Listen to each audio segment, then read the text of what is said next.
Welcome to Tales of Hope, where every paw print counts. Animal tie in the house, spreading love, hear the sounds. Every week animal stories, rights and welfare in the mix. Step up, take action, we're giving animals a fix. Tales of Hope, raise your voice, make some noise. Change the game for every animal, girl and boy. One world, one fight, let's turn the page. A future for the voiceless, bring hope to center stage. A very good morning and good afternoon and good evening to our listeners, wherever you're in the world.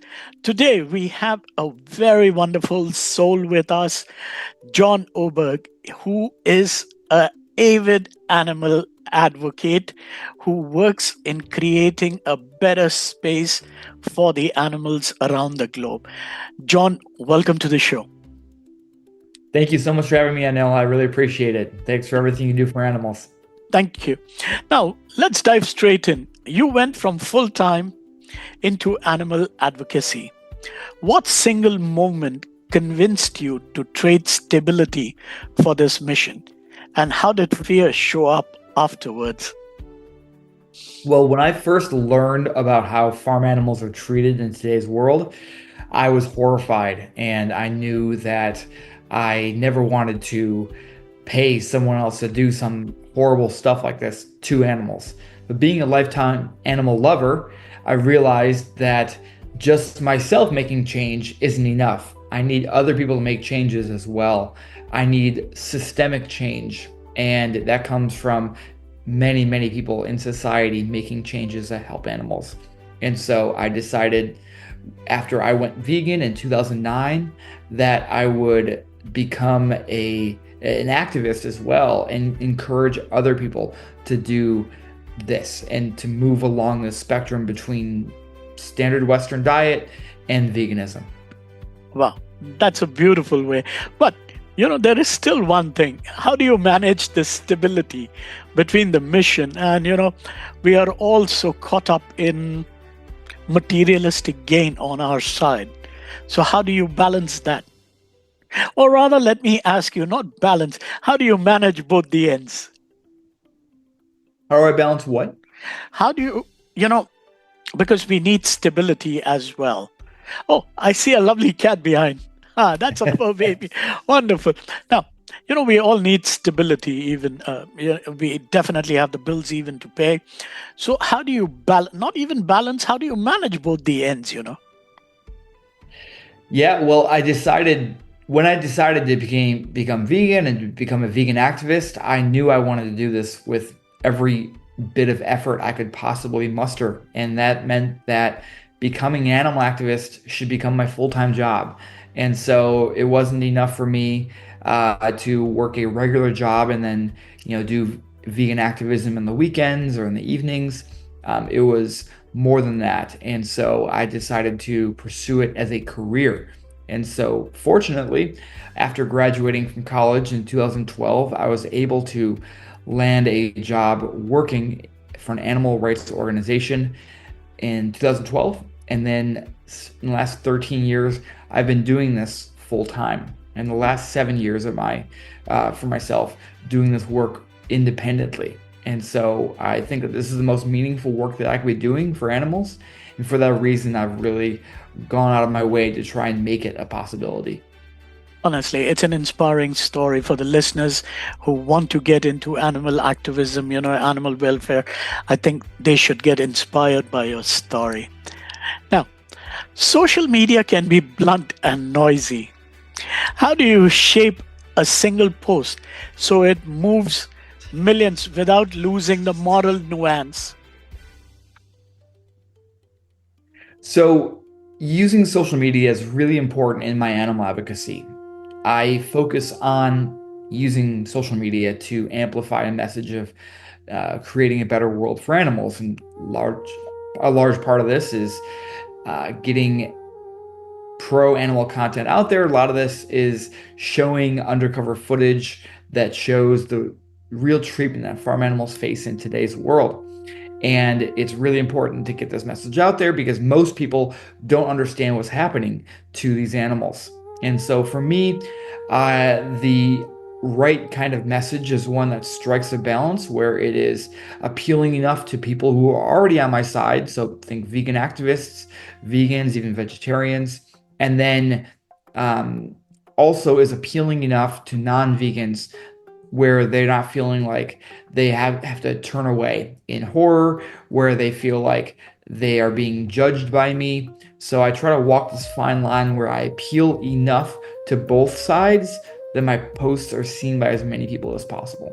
Absolutely. That's a wonderful, wonderful way. You really mentioned that thing that we have to, it's like we're trotting a very fine line, when it comes to non-vegans. You can't even offend them at times. Now, tell us about a campaign you thought would fail and why its failure, why its failure taught you more than any success.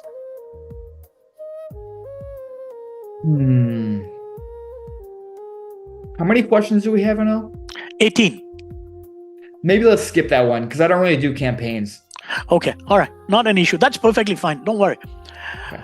When an algorithm amplifies your message, whose story are you really telling? The animals, your audience, or the platform?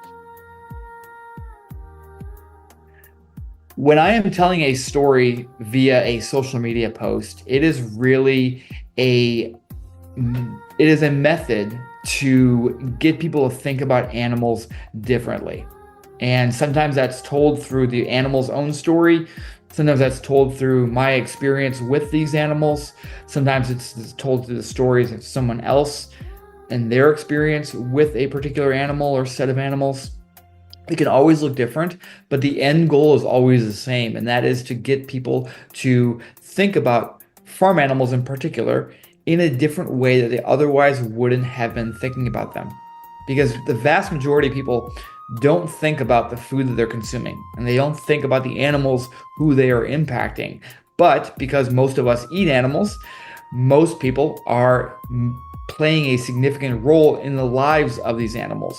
And so to get people to think about this on a deeper level is one of the first steps in getting people to actually make changes for the animals. And that is, these changes are required if we want to create a better world for animals. Absolutely. You mentioned it. It is people like us who eat meat. As far as I am concerned, I gave up meat. I didn't turn vegan. I'm not vegan, I'll be honest, but I've been a vegetarian for almost 37 years of my life. In the sense, we don't eat eggs. I don't, or my family doesn't eat eggs. No alcohol, no smoking, no meat. And the moment that changed my life was because I remember, I think I was about 15 years old at that time. And I had gone to a butcher's shop to get meat, because in India we have a very different way of getting meat. And that's the day when I saw the goat getting butchered. And you won't believe it, that day till today, I've never been, that was the day that changed for me everything. Even though, yes, my spirituality part that my family follows, which I turned to almost when I was 16. And since then, we've realized, because even our living master says the same thing, just to satisfy our taste buds, we don't need to kill a living being. That's what it is all about. But I think it's hard for people to understand that. And this speaks to the power of visuals and getting people to see what these animals have to endure. And if the vast majority of people saw what happened to the animal before they consumed it, before they consume the animal's meat, then they would think differently about the foods that they chose to eat. So absolutely, really great and a great example that 37 years ago you saw this goat and you saw this goat slaughtered and you said, I don't want to support this. And I think this is what many people would do if they had to see the same thing. Absolutely. I mean, I will not deny it, because in most of the scriptures, even in spiritual sense, even most of these gurus, they tell you, if you want your kids to turn vegetarian or be vegan, they have to see the misery. So if you take them and show them with their eyes, I'm sure they will never turn to meat anytime. for the rest of their lives. That's what it is. As you rightly said, it's the power of the visuals. Now, how do you measure impact beyond likes and views? What hidden metrics matter to you? Well, all that matters to me essentially is people, animals being spared from suffering. But you have to backtrack and see, okay, what drives that? And that is people making more kinder choices. Ideally going vegan or eating fewer animals. And how do those changes occur? Those changes occur as a result of being exposed to new information. How is that new information exposed to people? And that really comes down to reach. How many people am I reaching on social media? And so for that reason, reach is the metric that I pay attention to most. While I think likes and shares and comments are interesting and play a role in reach, reach essentially is the most important metric in terms of measuring our effectiveness for those who want to use social media to help animals. How do you think about building a community around, around your social media with the people who view and, like or comment on your posts? Well, this work wouldn't be possible without them, especially those who are people who are regularly engaging with my posts, for example. They are the pillars, the foundation of my advocacy on social media, and they help amplify this content on a regular basis. And so, it may not seem like the sexiest of work to be sitting behind a computer or a phone screen, posting content or sharing other people's content. But this really plays a pivotal role in getting society to change. Absolutely. I'll agree with you. It takes time even to create content. And with the kind of creative effort that goes in, you have to, I think you have to think so much. I mean, okay, we have the AI tools, but still, it's only going to do what you feed in. So yes, I mean, content creation and having a big community, like you rightly said, is the foundation and the pillars to create the impact for the awareness. Now, have you ever changed your mind publicly because of a feedback or new evidence? Walk us through that reversal if you've had any. Let me think about this. Because I'm sure, you have, no matter what, there are people who are going to troll, who are not going to be happy with what you talk about or the advocacy that we do, because even I do get a lot of hate speech, but I've given my blind, I close my ears to that. Yeah, instead of telling you a story where, I was confronted with new information and I've changed, which I'm sure, I'm certainly sure has happened many times, I will just say that I do receive negative feedback on a regular basis because the information that I'm presenting to people goes against what most people actually are doing. It doesn't go against their values because most people have the same values that farm animals shouldn't be abused. But because most people eat animals, sometimes they can feel defensive. And because people can feel defensive, they can take that out in a variety of ways, one of which is to troll me or to, write negative comments on posts of mine. And this happens every single day. And it's, the more troll comments I receive, the more I recognize that this work is reaching people and making an impact. So I actually look at this as being a good thing in a way because it's showing that the work is making moves. That's such a good way, that's such a positive, taking it from a negative, because honestly, even I do get a lot of people, putting a negative comments and everything. But as I said, in spirituality, there is a story that was told to us. When you see a horse running, on a race, you normally see the blinkers on. So for him or her, it's the post that it needs to run to. Uh, what is in the left or right, you don't need to, listen or look at. And if you keep it, this is something I heard in one of the spiritual discourses from the master very long back, and it has stuck with me, for forever, sort of thing. Because if we start letting these trolls affect us, I think we will forget, or it would just take us away from what we're looking at doing, is basically creating the advocacy that we need to do and the awareness. Now, Absolutely. Like there's nothing, if we're receiving pushback, there's nothing wrong with receiving that pushback. We're receiving it because we're making a difference. So we got to keep using our voices. absolutely. And social media, everybody we live in a democratic world. So let everybody, it's something that they call agree to disagree sort of thing. Now, what is the cruelest myth about activism that you still have to correct, and why does it persist? Did you say cruelest? The cruelest, it's the cruel, we have cruel sort of thing, Like a cruel myth? Yes, about activism. Let me think about this.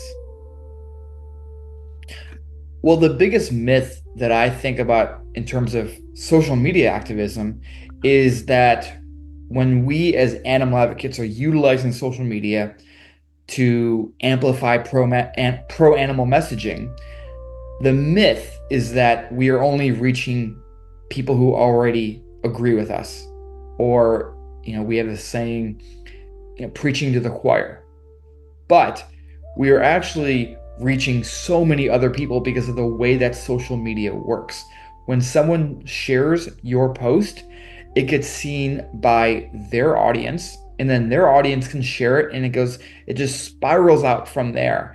And so if your post gets a good amount of views, there's a good chance that the vast majority of those views are actually coming from people who don't follow you and likely are unlike you. So it's actually, proof that we are reaching so many people on social media, especially as our posts get seen, start to perform really well. We are not just speaking to our own audience, we're speaking to the general public. And those are the people who we need to reach if we want to get people to change and society to actually change. Absolutely. Now, how do you hold compassion for people who actively defend practices you find cruel? Give us an example of conversion versus compassion.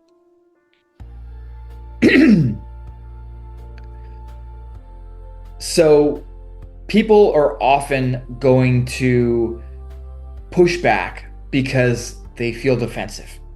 And that is understandable, because when I am presenting the information about animal agriculture and the cruel realities of animal agriculture, people are going to see that, hear that, and be horrified, which is understandable.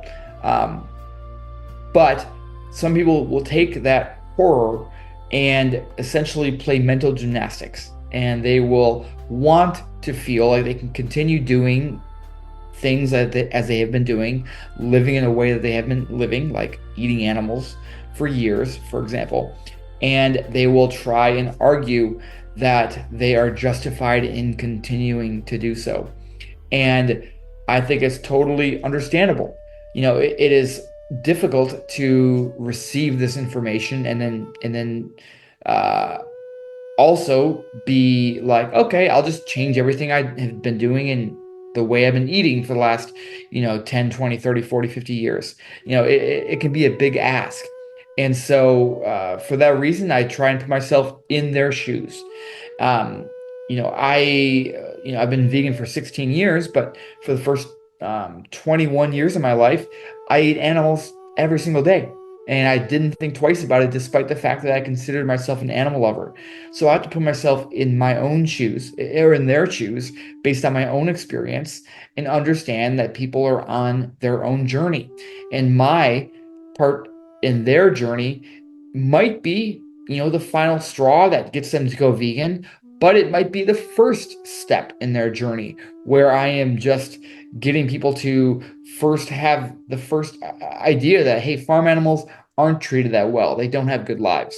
There are many steps along that way that can, that, there are many steps that are kind of needed to get people to make that end goal, to reach an end goal. And so whatever step I am along that way is good with me. Absolutely. You rightly mentioned about the farm animals not being treated rightly. As I was mentioning to you before the conversation happened, it's not only in the US, but I think even in India, we have the industrial animal farming, which is really, really in a pathetic or a sad state. What they portray to us is not what actually happens with the animal. So I think people need to, there needs to be a movement about creating the awareness, and then let people decide whether they want to consume it or they don't, rather than be pushing them. And as you said, we are all on our own journey. It's, if we can make a difference, why not? If we can't, we all have our own journeys and our own karmas to take care of. Now, fundraising changes how you operate. Where does the patron funding sharpen your freedom, and where does it create pressure? Well, my work as an independent animal activist is dependent on the funding from outside individuals. And so I have to do a certain amount of hustling in order to provide myself an income to be able to do this work. And fortunately, I've had many, many hundreds of people over the course of the last 7 years who have believed in my work and have chosen to fund my work. And so I try to strike this right balance where I fundraise enough to make enough income to get by, while keeping the vast majority of my focus around the animals. And so I really only have a few asks on social media throughout the year, usually 2 or 3 days out of 365 days, where I'm actually actively asking for funds. The vast majority of the time, I am focused exclusively on amplifying pro-animal content in the digital space. Absolutely. Let's be very honest. As I said, even in the start, we all still have the bills to be paid, and no matter what, that also needs to be taken care of.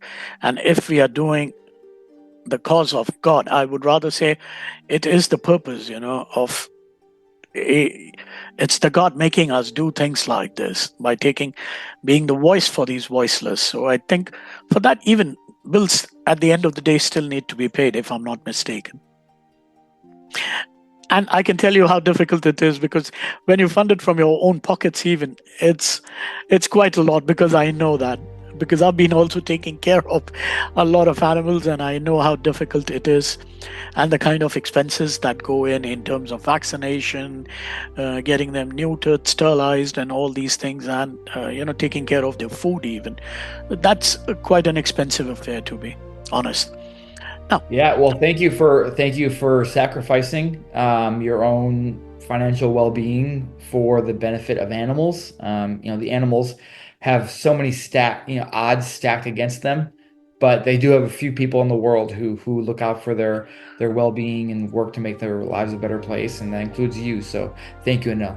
John, to be honest, I take it as the work that has been assigned to me, because I've been in a corporate culture for most of my life. It's only 20 years back I gave up my corporate culture and moved from Singapore back to India. But I think this was my calling 4 years back, and I am taking it. It's like a full-time job for me right now, taking care of these animals, and also taking care of my mother, for whom I gave up my career and everything 21 years back. So, as I said, I take it as a calling and a job that's been assigned to me, because as they say, God is not going to be everywhere. He is getting us to do the things. We are the puppet. We just need to do what we are asked. So that's the way it is. Anyways, now, stories sell. But can storytelling ever exploit animals? Where do you draw ethical limits in crafting a narrative?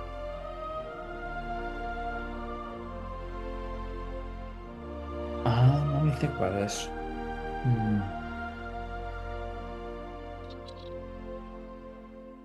Because if you look at it, there are so many people who can exploit it. With today AI in the place, there are so many people who do all these crazy stuff.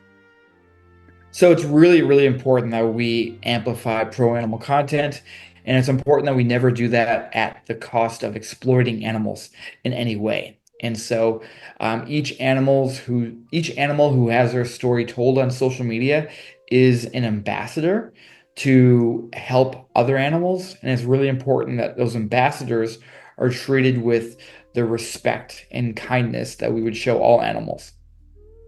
That's so true, and being ethical is more important.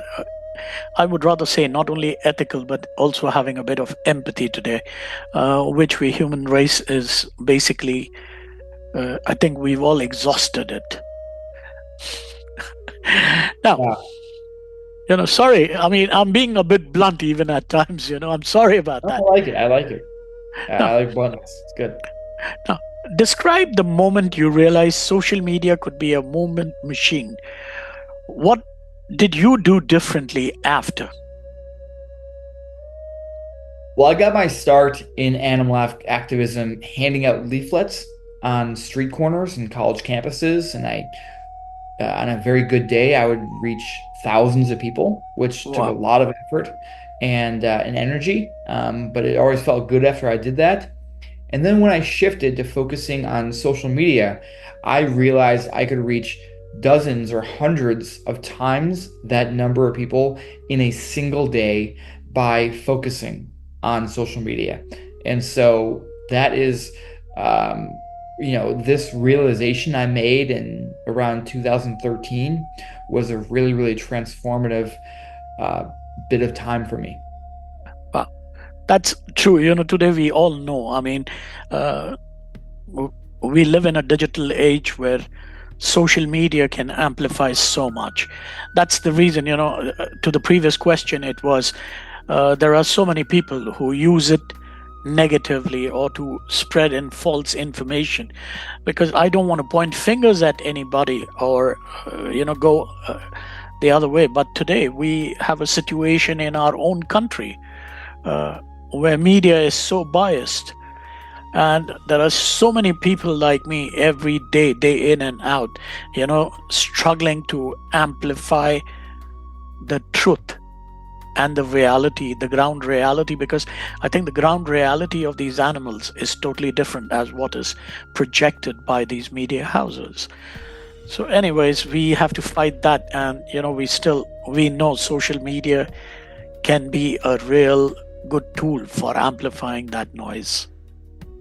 Yeah, depending on the media to tell the animal story, or depending on anyone else to tell the animal story, is a big gamble. And you can take action in your own hands by utilizing social media. Absolutely. Now, have you faced burnout or moral injury in this work? How did you Sorry, yeah. No, please. Answer. I thought you were done. Sorry. Please go ahead. Please go ahead. I have fortunately avoided burnout, and the reason is when I became a full-time animal activist in 2012 after graduating college and getting hired by an animal rights organization, I decided that this would be what I did with the rest of my life. And for that reason, I recognize the value of prioritizing other things in my life as well, because I knew that if I focused on nothing but animal advocacy 24/7, that every single day, if I did that every single day, my work would only last for a couple of years before I burnt out. Like I knew burnout was a real problem. And for that reason, I have chosen to have other outside interests unrelated to animal advocacy. So I play soccer. I run an adult recreational soccer club. I really love music and heavy metal, so I go to concerts. I enjoy lifting weights and going, focusing on my fitness.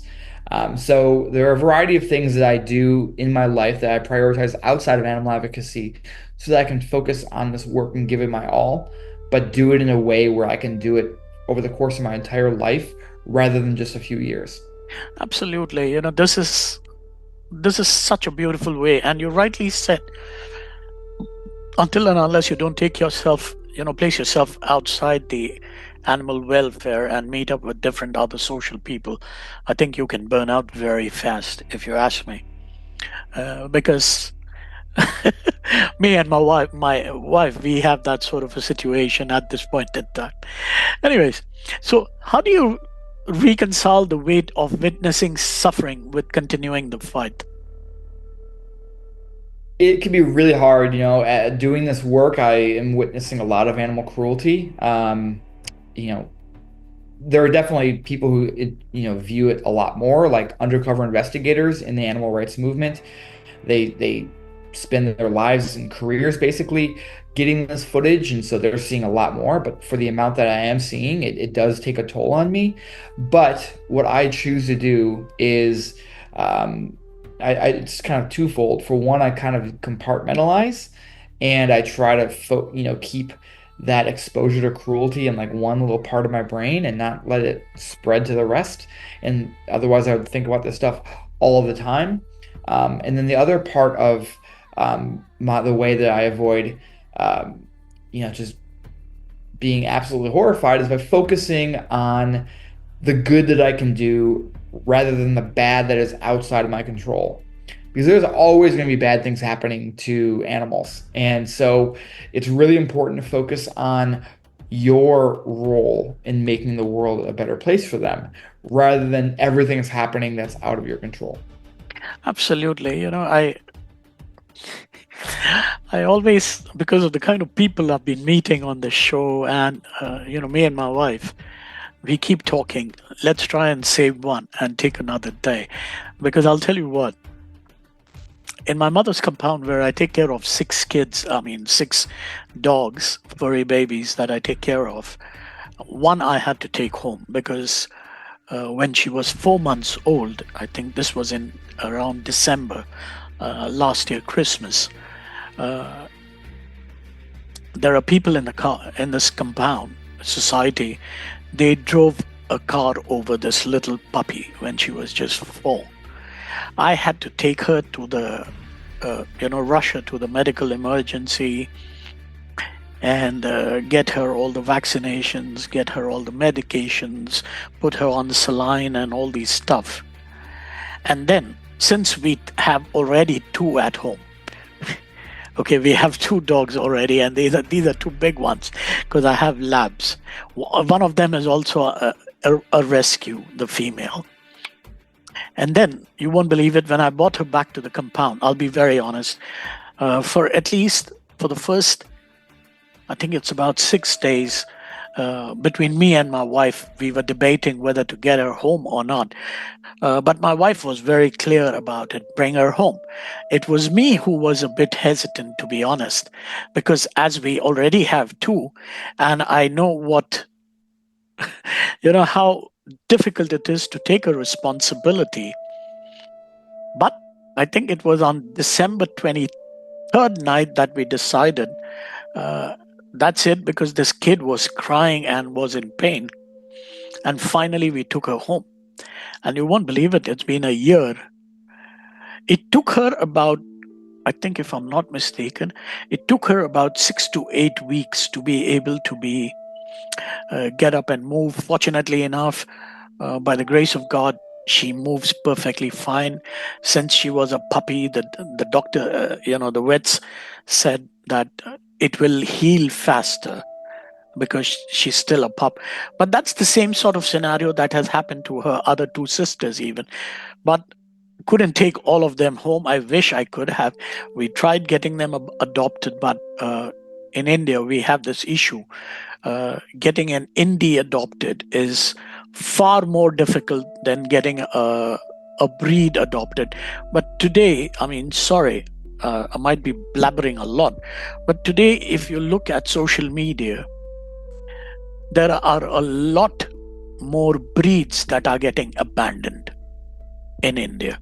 So, we have this sort of situation. And I remember speaking to my wife, and because of all the people that I have been meeting, there was one thing one of the persons had said, Anil, take one step at a time. And even if you can, save one life, it's a job well done. So I think when we took this one home was, at least let's save one life and see how we can take it forward.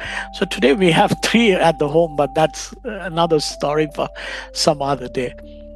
Now, Beautiful. I mean, these are facts that I have seen.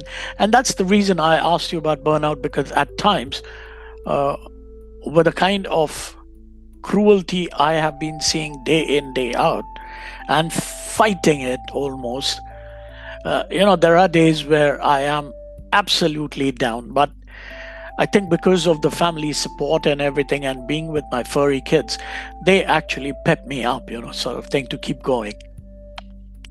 Now, which corporate partnership surprised you by producing meaningful change, and why did it work when others fail, if any? Well, you are seeing massive corporations across the United States committing to making real changes that will help animals, such as, no longer supporting battery cages. And, I wish that this was being done out of the goodness of their hearts, but truly it's happening because of the pressure from animal advocates around the globe and around the US. And so, hats off to all of those organizations and individuals who are driving this change, because this really, really makes a big difference. And, we have to keep the pressure up to keep these changes happening. Obviously, most of us who are advocating for these changes are not necessarily consuming animal products anyway. But for those who are consuming animal products, most people don't want to support the cruelest ways in which these animals are being treated. And so if we can get rid of some of the worst things, such as battery cages or gestation crates for mother pigs, we would love to see those things continue. Absolutely. I think every country has its own way of dealing with this situation. And as I said, even in India, we're still lagging behind a lot. So I think we still need a lot of work to be done out here. Now, if you could reframe one piece of common animal advocacy advice to non-vegans, what would it be, and how would you say it? Well, I would just reframe our anger and turn it into, compassionate discussion.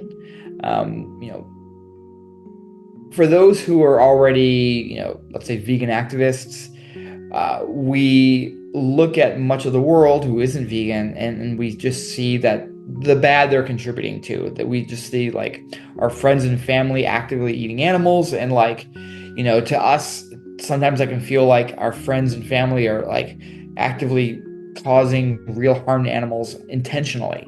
And we have to remember that they are not on our journey. They have not gotten the same place that we are, even though they likely are opposed to animal abuse. And so we need to understand this, and we need to reframe the ways in which we approach them and approach these people and approach the general public in a way that is actually going to be received well. Because if we just go on some shaming tirade, some shaming tirade, I can't think of the word. If we are just, going around shaming people and telling them they're terrible people, that is going to get them to be less likely to make the changes that we want them to make. And all that matters is whether or not people are actually going to make these changes and actually help animals.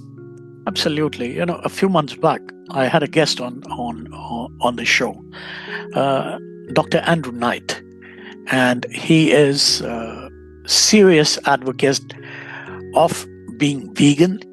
And this is something that is very important when we discussed.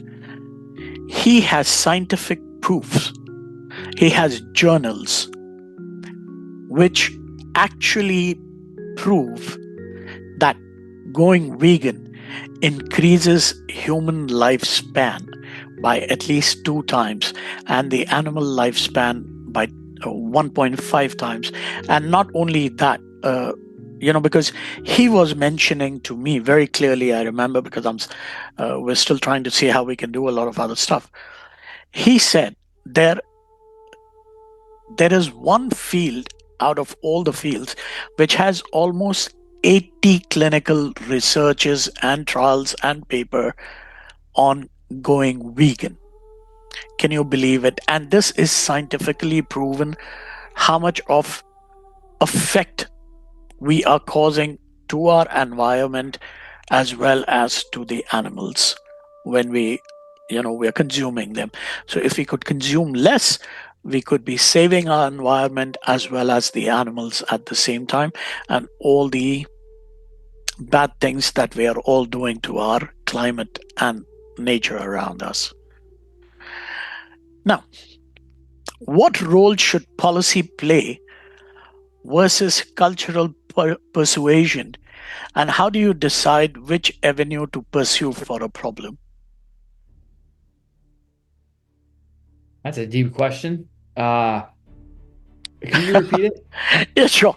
Because I think every country has a different cultural way versus, policies. It's like, what role should a policy play when it comes to a cultural persuasion, rather, and how do we decide which avenue to pursue for a problem? Let's skip that question. All right, we do that. Now, technology is changing fast. We've got AI, deep fakes, micro tagging. What future tool scares you and which one excites you for the animals?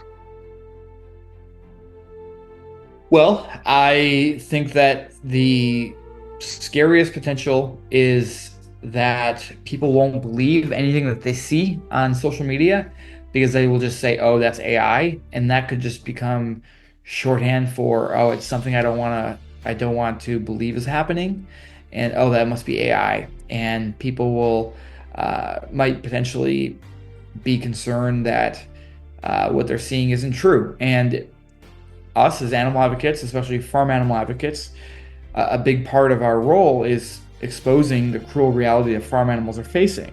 And it's so shocking what these animals are actually enduring that it would be understandable that people would think, this isn't really happening, is it?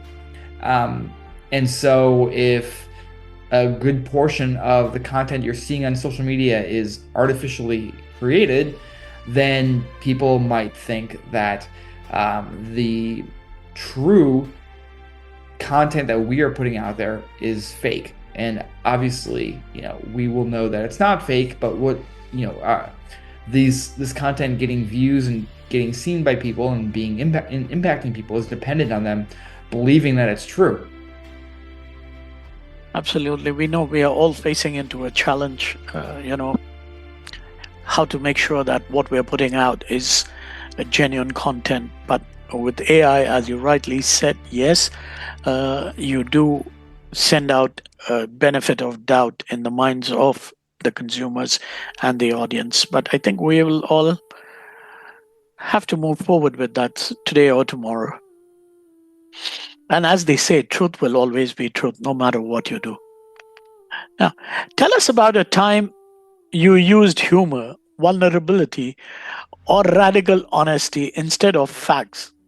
What did that choice unlock? Well, I think it's important to reach people in different ways, not to always just hit people with the same exact message, for a variety of reasons. For one, getting people to, sometimes one message will be appealing to someone, and then a different message will be type of message will be appealing to someone else. So you want to hit different elements of your audience, and just gives people more interested in continually engaging with your social media presence. And I will occasionally use humor. It's usually self-deprecating humor, and I think that's kind of like puts people's guard down a little bit, and doesn't make them feel like I'm just like some preachy jerk, which I absolutely try not to be.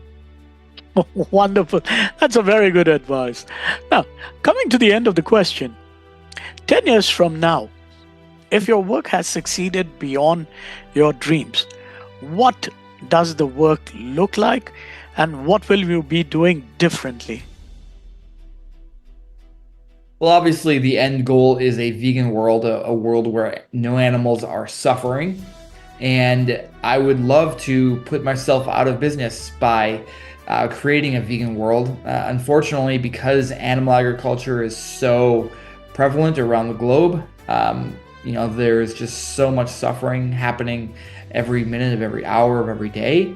And I think this will happen or continue for many, many, many decades and centuries. Actually, TBD on the centuries part. We'll see. But it'll be happening for a long time. And I would love to see a world where there is significantly less animal suffering. I think it would be nice to be able to focus on other issues that affect other animals. The reason I focus on farm animals is because 99% of the animals killed every single year are the animals that we consume, farm animals.